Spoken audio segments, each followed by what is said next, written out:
नमस्कार दोस्तों, हमारी आज की कहानी है। ननद बोली, मुझे तो लगता है माँ भाभी बहाना बनाकर कमरे में पड़ी आराम से फोन चलाती रहती होगी महारानी। यह सुन सास को आया गुस्सा। ये क्या बेस्वाद खाना बनाया है तुमने? तुम्हें जरा तमीज नहीं है खाने बनाने की? बाकी काम तो नौकरानी करती है, बस एक खाना बनाना होता है तुम्हें, वो भी तुमसे सही नहीं होता। बस सारे दिन आराम चाहिए तुम्हें। रवि गुस्से में अपनी पत्नी रावी पर चिल्ला रहा था। ऐसा नहीं है रवि, खाना बनाने के अलावा बहुत से काम होते हैं। पलक को भी तो देखना होता है। आज मम्मी जी सरिता आंटी के साथ सत्संग में गई तो पलक को देखने वाला कोई नहीं था, इसीलिए जल्दी में खाना बनाया। तो हो गई होगी कोई गलती, रावी धीरे से बोली। बस यही तो तुम औरतों की कमी है, खुद की गलती मानने की जगह ऐसा दिखाती है ये बेचारी कितनी अबला है। इन्हें कभी फुर्सत भी नहीं मिलती घर में, हद है। ये बोलकर रवि खाना छोड़कर बाहर चला गया। अपने कमरे में बैठी रवि की बहन काव्या मुस्कुरा दी भाई भाभी की लड़ाई देखकर, क्योंकि अपने भाई को भाभी पर इस तरह चिल्लाते हुए आज पहली बार देखा था उसने। यूं तो रावी एक अच्छी गृहिणी है, घर में सास ससुर सब उसकी प्रशंसा करते हैं। रवि भी उससे बहुत खुश है, पर जब से रावी की बेटी पलक हुई है तब से रावी पहले से ज्यादा व्यस्त हो गई है। हालांकि जब उसकी सास मीना जी घर में होती है तो वो पलक को संभाल लेती है, थोड़ा बहुत घर के कामों में भी मदद कर देती है। वो तो अपनी बेटी काव्या को भी भाभी की सहायता के लिए कहती है, पर काव्या हर बार यही कहती, अब जब भाभी आ गई मैं क्यों घर के काम में मदद करूं, उनके आने से पहले मैं ही तो करती थी ना। तब रावी ही सास को चुप करा देती, यह कहकर कि मम्मी जी, काव्या दीदी अब हमारे पास है ही कितने समय के लिए, कुछ समय बाद इनकी शादी हो जाएगी, तो जब तक यहाँ है इन्हें आराम करने दीजिए। यह सुन काव्य के चेहरे पर विजय मुस्कान आ जाती। वो कहते हैं ना कि एक औरत ही औरत को नहीं समझती। जिस दिन वो समझने लगे किसी पुरुष की हिम्मत ही नहीं औरत को गलत कहने की। और वह कहते हैं ना कि एक औरत की दुश्मन एक औरत ही होती है। यहाँ तो काव्या अपनी भाभी का साथ देने की जगह उन्हें नीचा दिखाने की कोशिश में लगी रहती, क्योंकि सब रावी की तारीफ जो करते थे। कहीं न कहीं काव्या को अपनी भाभी से गृहस्थी चलाने की सीख लेने को कहते हैं। आज सास के बाहर जाने पर रावी ने पहली बार ननद काव्या से अपनी बेटी पलक को संभालने के लिए कहा था, जिससे वो खाना बना ले, लेकिन काव्या ने सर दर्द का बहाना कर साफ इनकार कर दिया। और रावी ने भी उसने छोटी बहन समझकर कुछ कहना उचित नहीं समझा और किसी तरह पलक को संभालते हुए खाना बनाया। रवि को यूं उठकर जाना रावी को अच्छा नहीं लगा। उसकी आंखों में आंसू आ गए। उधर उसकी बेटी पलक रोने लगी तो रावी उसे दूध पिलाने चली गई। मम्मी, आज पता है क्या हुआ? मीना जी के घर में घुसते ही काव्या उनसे बोली। क्या हुआ? मीना जी ने पूछा। आज भाभी ने खाना बिल्कुल अच्छा नहीं बनाया। भाई गुस्से में खाना छोड़कर चले गए और फिर भाई भाभी के बीच बहुत झगड़ा हुआ। आज आपने मिस कर दिया।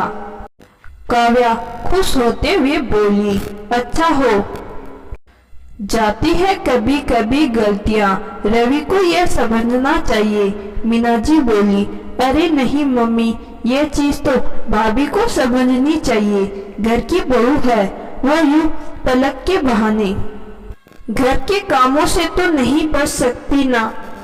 मम्मी, मुझे तो लगता है भाभी पलक के बहाने कमरे में पड़ी फोन में लगी रहती होगी महारानी।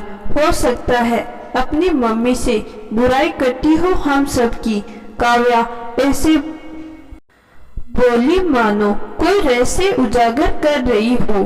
पलक को दूध पिलाकर कमरे से बाहर आती रावी ने ये सुन लिया तो उसकी आंखों में आंसू आ गए। जिस नंद को वह बहन मानती है वो उसके बारे में ऐसे विचार रखती है।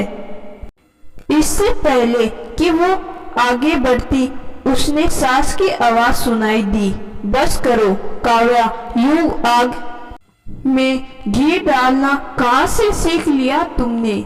मैंने तो तुम्हें ऐसे संस्कार नहीं दिए थे और तुम भूल रही हो जैसे रावी इस घर की बहू बनी है, कल को तुम्हें भी किसी घर की बनना है और एक दिन माँ भी बनोगी। तुम्हें तो भाभी का साथ देना चाहिए ऐसे मौके पर, लेकिन तुम तो उल्टी आग में घी डाल रही हो जिसे मैं भी रावी को डांटूं। रावी की अवस्था जानती हूँ मैं, क्योंकि मैं भी माँ बनी थी। कभी मुझे भी कामचोर, आलसी और ना जाने क्या क्या नाम दिए गए थे, पर मैं अपनी बहू को यह नहीं सहने दूंगी। मीना जी गुस्से में बोली। उनकी बात सुन रावी के मन में सास के लिए आदर बढ़ गया। पर मम्मी, उस समय घर में नौकरानी नहीं होती थी, आपको सारा काम खुद ही करना पड़ता था। अब भाभी के साथ तो आप भी लगी रहती हो और झाड़ू पोछा नौकरानी करती है। काव्या को माँ का भाभी की साइड लेना रास नहीं आया। हाँ, मेरे साथ कोई नहीं था मदद के लिए, इसीलिए तो मैं बहू की मदद करती हूँ जिससे सास के लिए उसके मन में वही समान हो जो माँ के लिए होता है। काव्या बेटा, तुम भी खुद को बदलो। एक नंद भाभी की सबसे अच्छी सहेली भी बन सकती है और सबसे बड़ी दुश्मन भी। कल को तुम्हें अपना मायका चाहिए या नहीं, उसे सोचते हुए तुम फैसला करो तुम्हें क्या बनना है, क्योंकि मायका माँ बाप के बाद भाई भाभी से ही होता है। वैसे भी कल को तुम भी किसी की भाभी बनोगी तो अपनी ननद का ऐसा व्यवहार तुम्हें कैसा लगेगा? मुझे तो अपना बुढ़ापा खराब नहीं करना, इसीलिए मैं तो अपनी बहू का साथ दूंगी। ये बोलकर मीना जी वहां से उठकर बहू के कमरे की ओर बढ़ी, पर दरवाजे पर रावी को खड़ा देखकर रुक गई। मम्मी जी, शुक्रिया मेरी माँ बनने के लिए। रावी सास से लिपटती हुई बोली।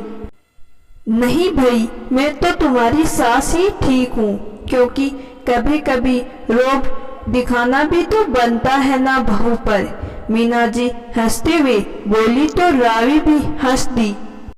भाभी को देखकर काव्या शर्मसार हो गई। उसे अपनी गलती का एहसास हो गया था और वो बोली, भाभी पलक सो गई क्या? चलिए हम दोनों आज एक साथ खाना खाते हैं। काव्या जो तब से कुछ सोच रही थी, उठते हुए धीरे से बोली, नहीं काव्या, पलक तो सो रही है, मैं जल्दी से रसोई के काम निपटा लेती हूँ, फिर खा लूंगी। रावी प्यार से बोली। तो चलिए मैं भी आपकी सहायता के लिए साथ चलती हूँ, काम जल्दी खत्म हो जाएगा। काव्या बोली और भाभी के साथ चल दी। मीना जी को काव्या का बदला रूप देखकर मुस्कुरा दी। शाम को रवि के आने पर मीना जी ने उसे समझाया। रवि को पहले ही अपनी गलती का एहसास हो गया था, इसीलिए उसने रवि से माफी मांग ली। मीना जी खुश थी कि उन्होंने सही समय पर अपने बच्चों को सही शिक्षा दी। अब जहां रवि और रावी के साथ अपने रिश्ते को मजबूत बनाएगा, वही काव्या भी अपना मायका कभी नहीं खोएगी। और इधर रावी को भी अपनी सास पर गर्व हो रहा था। तो दोस्तों, मैं ये नहीं कहती कि हर सास और नंद खराब होती है, पर आज भी कुछ घरों में सास अच्छी है तो नंद ऐसी होती है कि अपनी भाभी को अपना दुश्मन समझ लेती है, जबकि ऐसा नहीं है। सबकी अपनी जगह होती है। ऐसे में सास का फर्ज है कि बेटी का पक्ष न लेकर उसे सही शिक्षा दे, जिससे बहू के मन में सास के लिए सम्मान रहे, साथ ही ननद का मायका माँ के बाद भी सलामत रहे। तो दोस्तों, आज की कहानी आपको जरूर पसंद आई होगी। कहानी पसंद आई है तो कहानी को लाइक और चैनल को सब्सक्राइब जरूर करिएगा। धन्यवाद।